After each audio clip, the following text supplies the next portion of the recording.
Module 4 Relational Summary, Lecture GSP2, Subaltern Studies. Perhaps you've never heard of subaltern studies. Don't despair too much. Living in the political north, I hadn't heard of it either until I got to graduate school and started digging into environmental and social justice.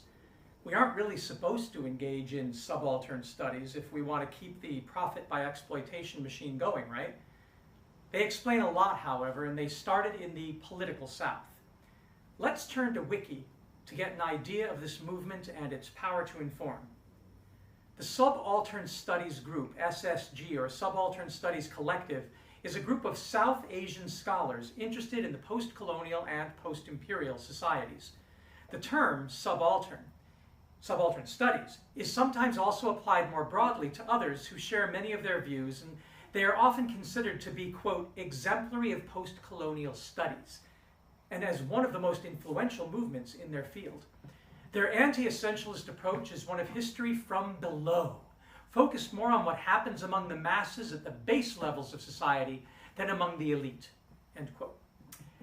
More specifically, according to California State University Long Beach, subaltern studies, quote, emerged around 1982 as a series of journal articles published by Oxford University Press in India. A group of Indian scholars trained in the West wanted to reclaim their history. Its main goal was to retake history for the underclasses, for the voices that had not been heard previously. Scholars of the subaltern hoped to break away from the histories of the elites and the Eurocentric bias of current imperial history, end quote. Another entry unites subaltern studies and post-colonial studies.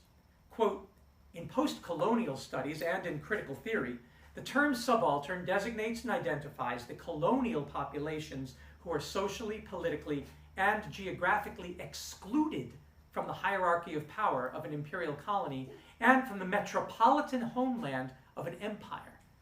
Antonio Gramsci coined the term subaltern to identify the cultural hegemony that excludes and displaces specific people and social groups from the social economic institutions of society in order to deny their agency and voices in colonial politics, end quote. Another quote.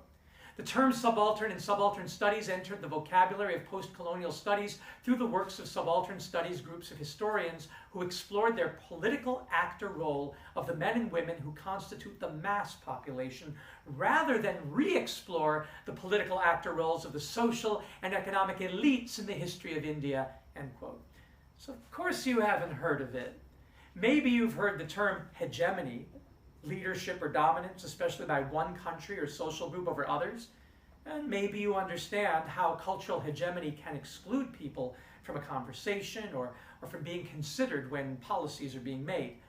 But it's doubtful most of you, particularly if you're white, have ever felt the true impact of having your voice and agency taken away. The subaltern voice, like it or not, the global South political voice, is overwhelmingly of color, and is a voice that cries out, our lives matter. You're hearing a bit more about it now in college settings because police brutality and injustice against blacks in particular has been impossible to ignore.